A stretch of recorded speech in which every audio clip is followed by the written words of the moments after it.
할렐루야. 오늘도 우리 사랑하는 성도들 하나님의 축복과 평강이 함께하는 하루가 되시기를 주님의 이름으로 축원합니다.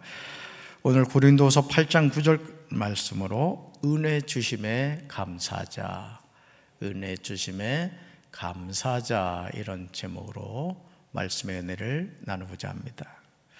우리 속담에 이런 말이 있죠. 원수는 물에 새기고 은혜는 돌에 새기라. 원수는 물에 새기고 은혜를 돌에 새기라 하는 말이 있어요. 가만히 돌이켜보면 우리는 이 단순한 진리를 거꾸로 적용할 때가 많습니다. 이 보일러도 거꾸로 타는 보일러가 요즘 인기라고 하는데, 원수는 돌에 새기고 은혜를 물에 새기는 삶을 사는 거죠. 그래서 은혜가 아니라 원수를 묵상하면서 힘겹게 살아갑니다. 여러분 한번 가만히 생각해 보세요. 여러분 은혜를 많이 생각하십니까? 아니면 원수를 많이 생각하십니까? 그러니 삶이 어떻게 행복하겠습니까? 좋은 일만 생각하면서 살아도 삶이 버거울 때가 많은데, 나를 힘들게 하고 나에게 고통을 준 원수를 하루도 잊지 않고 생각을 하니 밥을 먹어도 모래를 먹는 것 같고 맛있는 음식을 먹어도 소화가 되질 않습니다. 제가 어제 하루 종일 아팠어요. 하루 종일 피곤이 누적되었는지 몰라도 하루 종일 침대하고 친구를 삼았습니다. 하루 종일 그렇게 아프게 지내면서 참 많은 생각이 드는 거예요. 야, 평범하게 이렇게 살아가는 거, 아프지 않고 하루를 살아가는 게 얼마나 감사한 일인가. 사랑하는 성도들, 우리 삶에서 하나님이 주시는 행복은 아주 가까이에 있습니다. 우리에게 주어진 삶의 시간이 그렇게 길지 않습니다. 서로 사랑하면서 살아도 우리에게 주어진 시간이 짧아도 너무 짧습니다. 이제 나를 괴롭히고 나에게 고통을 주었던 원수를 묵상하는 삶이 아니라 하나님이 베푸시는 풍성한 은혜를 묵상하며 살아가는 우리 성도들 되길 주님의 이름으로 축원합니다. 우리가 원하든 원하지 않든 우리 주변에는 원수들이 있습니다. 원수란 원한이 맺힐 정도로 자기에게 해를 끼친 사람이나 집단을 의미합니다. 이런 원수에 대해서 우리는 어떻게 해야 됩니까? 생각할수록 괘씸하고 머릿속에서 떠나지를 않아요. 원수로 말미암아 고통을 당하는 이들에게 하나님이 히브리서 10장 30절 상반절에서 분명하게 말씀을 하십니다. 우리는 하나님의 이 말씀을 믿고 순종해야 될 줄로 믿습니다. 따라합시다. 하나님의 말씀은 믿고 순종해야 합니다. 아멘. 그래야만 행복한 삶을 사는 거예요. 원수로 말미암아 하나님이 주시는 복을 놓쳐서는 안 되죠. 바로 이 말씀이에요. 같이 읽습니다. 원수를 갚는 것은 내가 할 일이니 내가 갚아주겠다. 아멘. 히브리서 기자가 히브리서 10장 30절 상반절에서 인용한 말씀은 신명기 32장 35절에서 하나님이 모세를 통해서 친히 하신 말씀입니다. 하나님은 원수 때문에 괴로워하는 사람들을 향하여 원수 갚는 것은 내가 할 일이라고 지체하지 않고 말씀하시죠. 자, 우리 말씀 같이 읽습니다. 원수 갚는 것은 내가 하는 일이니 내가 갚는다. 원수들이 넘어질 때가 곧 온다. 재난의 날이 가깝고 멸망의 때가 그들에게 곧 덮친다. 아멘. 하나님이 가장 싫어하시는 것 가운데 하나는 하나님이 하신 일에 간섭하는 겁니다. 하늘과 땅에 있는 모든 자연 만물을 보시기 바라요. 추나 추동의 변화가 자연스럽게 진행되죠. 하물며 하나님의 형상대로 지음을 받은 우리겠습니까? 이제 우리는 원수는 물에 새기고 은혜는 돌에 새기라는 속담을 따라야 할 줄로 믿습니다. 왜냐하면 하나님이 원수에 대해서 약속하신 말씀이 있기 때문에 그렇습니다. 하나님은 하나님의 자녀를 손대는 원수를 가만두지 않아요. 하나님이 반드시 심판하시죠. 신명기 32장 35절에서 하신 말씀을 여러분 명심하시기 바라요. 말씀 같이 읽습니다. 원수 갚는 것은 내가 하는 일이니 내가 갚는다. 원수들이 넘어질 때가 곧 온다. 재난의 날이 가깝고 멸망의 때가 그들에게 곧 덮친다. 아멘. 이제 원수 갚는 일은 누구한테 맡기라고요? 하나님께 맡기시기 바랍니다. 원수들의 가난 일은 하나님의 일이고 하나님이 갚으신다는 거죠. 그럼 우리 뭐 하며 살아야 돼요? 하나님을 찬양하며 사는 거예요. 내 삶을 이끌어 주시고 내 삶을 도와주시는 그 하나님을 찬양해야 할 줄로 믿습니다. 그들에게 재난의 날이 가깝고 멸망의 때가 그들에게 곧 덮칩니다. 그러니 주님만을 바라보시면 돼요. 우리가 하루를 살면서 무엇을 바라보느냐가 참 중요합니다. 아무리 시궁창이라고 하더라도요, 그 시궁창에서 뭘 바라보느냐에 따라서 우리의 바라봄이 달라지는 거예요. 인생에 소망이 없다고 하지만 우리가 하나님이 주신 말씀을 붙잡고 살아갈 때 하나님은 그 말씀 가운데 우리에게 놀라운 소망을 주시죠. 새 찬송가 351장 2절 가사를 보시면 다음과 같습니다. 자, 한번 읽어볼까요? 원수마귀 모두 쫓겨가기는 예수 이름 듣고 겁이 남이라. 우리 찬송 듣고 지옥 떨리니 형제들아 주를 찬송합시다. 믿는 사람들은 주의 군사니 앞서가신 주를 따라갑시다. 아멘. 그러므로 광대한 시간 속에서 밤의 한 경점에 불과한 우리에게 예수님이 제시하시는 행복한 삶의 원리는 정말 단순합니다. 우리가 이 말씀을 믿고 순종할 때 이전과는 다른 행복을 경험하게 될 것입니다. 마태복음 6장 31절과 34절에서 예수님은 행복한 삶을 사는 비결을 우리에게 제시하십니다. 염려하지 않는 비결은 염려하지 않는 겁니다. 말씀 같이 볼까요? 그러므로 염려에 이르기를 무엇을 먹을까, 무엇을 마실까, 무엇을 입을까 하지 말라. 그러므로 내일 일을 위하여 염려하지 말라. 내일 일은 내일이 염려할 것이요 한날의 괴로움은 그날로 족하니라. 아멘. 사랑하는 성도 여러분, 일상의 삶에서 우리가 염려하는 일들의 90% 이상은 현실로 나타나지 않는다. 이 과학적인 조사를 통해서 나온 데이터예요. 90% 이상은 실제로 일어나지 않는다는 거예요. 얼마나 놀라운 사실입니까? 지금은 정말 힘들고 심각하게 느껴지는 염려와 걱정거리도 시간이 지나면 그리 대단한 일이 아니라는 거죠. 우리가 염려하는 것 가운데 염려의 40%는요, 잘 들으세요. 염려하는 40%는 절대 일어나지 않는다. 자, 그러니까 90%가 한때 40% 없어졌어요. 또 염려의 30%는 이미 일어난 일에 대한 거래요. 자, 몇 프로 없어졌어요? 70%가 없어졌어요. 또 염려의 22%는 사소한 거래요. 사소한 거.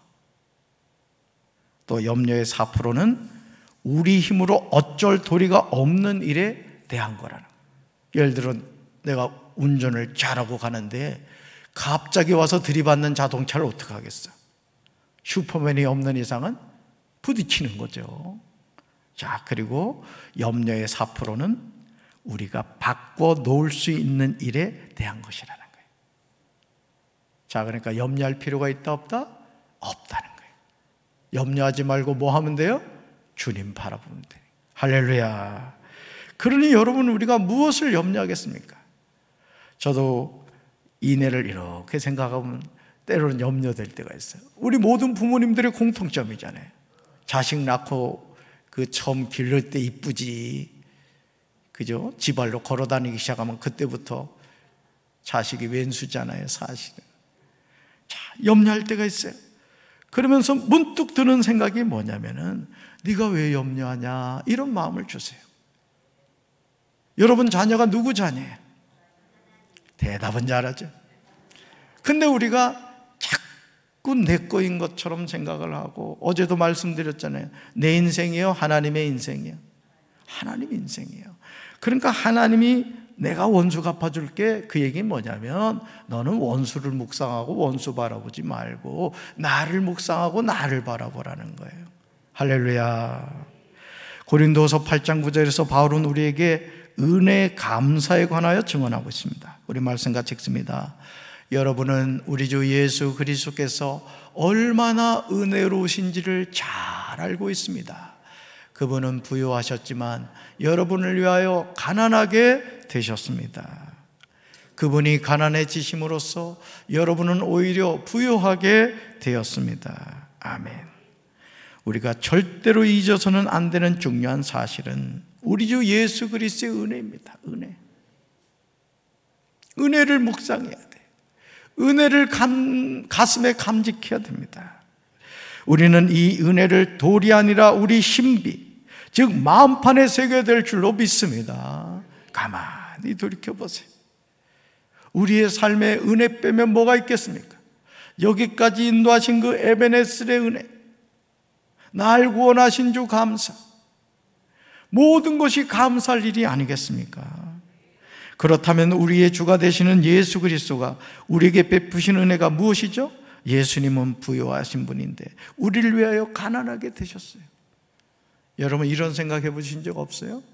이렇게 등산을 하거나 또 길을 걷다가 또 하늘을 바라보면서 여러분 그 자연의 아름다운 변화를 여러분 생각할 때가 있잖아요. 여러분 그게 그냥 됩니까? 하나님이 돌보시는 거예요, 여러분. 누굴 위해서? 하나님의 자녀인 우리를 위해서. 모년 며칠 날 우리 자녀가 이곳 지나갈 텐데 내가 자녀한테 멋진 거 보여줘야 되겠다. 하나님이 그래서 다 준비해 놓으신 거라고요. 가끔 하늘도 바라보세요. 하나님이 오늘은 어떻게 멋진 작품을 만들어 놓으셨나. 저는 우리의 바라봄이 그런 아름다운 바라봄이 되어야 될 줄로 믿습니다. 예수님의 가난함으로 말미암아 우리를 부유하게 하려 하시기 위해서 그랬다는 거예요. 예수님이 우리를 부유하게 하시기 위해서 어떤 희생을 하셨는지 이사야 53장 3절에 분명히 나오죠. 우리 같이 읽습니다. 그는 사람들에게 멸시를 받고 버림을 받고 고통을 많이 겪었다. 그는 언제나 병을 앓고 있었다. 사람들이 그에게서 얼굴을 돌렸고 그가 멸시를 받으니 우리도 동달아 그를 귀하게 여기지 않았다. 아멘. 이 빨간 글씨는 다 예수님을 말하는 거예요. 예수님은 부유하신 분인데 우리 때문에 가난해지신 것처럼 이런 은혜를 우리에게 베풀어 주시기 위해서 사람들에게 멸시를 받으신 거예요. 여러분, 부모는 자식을 위해서는 어떤 수치와 어떤 모욕도 견뎌냅니다. 아무리 내 몸이 부서지는 한이 있다 할지라도 자녀를 위해서는 부모는 희생할 줄 아는 거예요. 여러분, 그 마음을 누가 주셨을까요? 하나님 아버지가 주신 거예요. 그래서 우리는 자식을 위해서 희생하는 것을 불평하지 않습니다. 자식이 잘 되는 것이라면 뭐든지 하려고 하죠. 우리 하나님 아버지도 마찬가지입니다. 오늘 우리에게 이 하루를 주신 그 하나님, 이 코로나 상황에서도 특별 새벽 기도를 허락하시고 우리 사랑하는 성도들이 주님 앞에 나와 감사를 고백하는 이 특별 새벽 기도를 드리는 것도 하나님의 놀라운 은혜인 줄로 믿습니다. 사람들에게 버림받으셨어요. 예수님은 고통을 많이 겪었었습니다. 언제나 병을 앓고 있었어요. 심지어 사람들의 예수님에게서 얼굴을 돌렸어요. 우리는 멸시받는 예수님을 무시하였습니다. 짧은 삶의 여정을 살아가면서 하나님의 은혜를 알고 그 은혜를 고백하며 사는 삶만큼 복된 삶이 없습니다. 제가 예전에 조용기 목사님이 말씀을 전하시는 가운데 그런 이야기를 하신 기억이 납니다. 불광동에서 이렇게 목회를 할 때인데 다른 교회 장로님이시래요. 근데 이제 교회가 멀다 보니까 새벽 기도는 꼭 글리 나오셨다네요. 근데 이 장로님이 새벽 기도 나와가지고 아주 늦게까지 기도를 하더래요. 여기 목사는요 또 그게 있어요. 성도들이 기도하고 있는데 번쩍 일어나 갈 강심장이 없어. 그래가지고 늘 이분 때문에 이제 조영기 목사님도 이제 기도 시간이 길어진 거예요. 근데 하루는 도대체 궁금하더라는 거예요. 이 장로님이 도대체 뭔 기도를 하는데 이렇게 오래 기도를 하나? 가서 들어봤대요. 놀랄 준비를 하셔야 돼. 장로님이 기도를 하는데 이렇게 기도를 하더래요. 감사합니다. 감사합니다. 그저 감사합니다. 감사합니다. 감사합니다. 그저 감사합니다. 이걸 몇 시간을 하더라는 거야. 그러니까 여러분 기도 안 될 때는 감사합니다. 감사합니다. 그저 감사합니다. 이렇게 하십니다. 그러니까 여러분 기도할 때도 자유하셔야 돼요.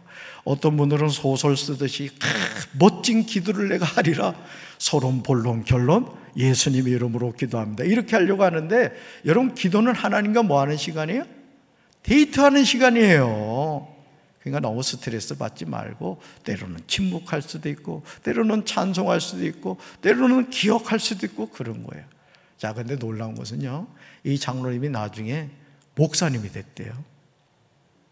남의 얘기라고 아멘도 안 하는. 그리고 그 자녀들이 다 잘 됐다는 거예요. 그 여러분, 우리가 하나님 앞에 나와서 감사의 고백을 하며 살아가는 게 너무너무 중요한 거예요. 저는 우리 사랑하는 성도들 마음속에 원수에 대한 묵상이 아니라 은혜에 대한 묵상이 언제나 함께 하시길 주님의 이름으로 축원합니다. 다메섹으로 가던 길에 예수님을 만난 사울은 이 고백을 일평생 나누면서 살았습니다. 이제 우리 또한 하나님의 은혜를 고백하며 살아야 할 줄로 믿습니다. 우리 말씀 나의 고백이라 생각하고 있겠습니다. 그러나 지금의 나는 하나님의 은혜로 된 것이므로 내게 베푸신 그분의 은혜가 헛되지 않았습니다. 나는 다른 사도들보다 더 열심히 일하였습니다. 그러나 그 일은 내가 한 것이 아니라 나와 함께 하시는 하나님의 은혜로 한 것이었습니다. 아멘. 2021년 한 해를 돌이켜볼 때 은혜가 아닌 것이 무엇이었겠습니까? 저도 이제 우리 교회 부임한 지가 이제 1년이 가까이 다가오고 있어요. 한 해를 돌이켜볼 때 참 은혜 아닌 것이 없는 것 같아요. 코로나19 상황에서 참 모든 예배를 그래도 드려야 되겠다, 이렇게 믿음의 결단을 하고 우리 장로님들과 성도님들이 담임 목사의 그런 목회 방침에 따라 주셔서, 여러분 우리끼리 얘기지만 우리처럼 예배 드린다면 다 놀래요. 그렇게 예배를 드리냐고. 우린 그렇게 한다고. 하나님의 은혜죠, 이것도. 그렇죠? 이제까지 베푸신 은혜가 너무너무 크듯이 앞으로 우리에게 베푸실 하나님의 은혜를 우리가 기대해야 될 줄로 믿습니다. 나의 나 된 것이 하나님의 은혜라는 바울의 고백이 이 시간 저와 여러분의 고백이 되어야 할 줄로 믿습니다. 이제까지 내가 한 모든 것이 내가 한 것이 아니라 하나님의 은혜로 된 것입니다.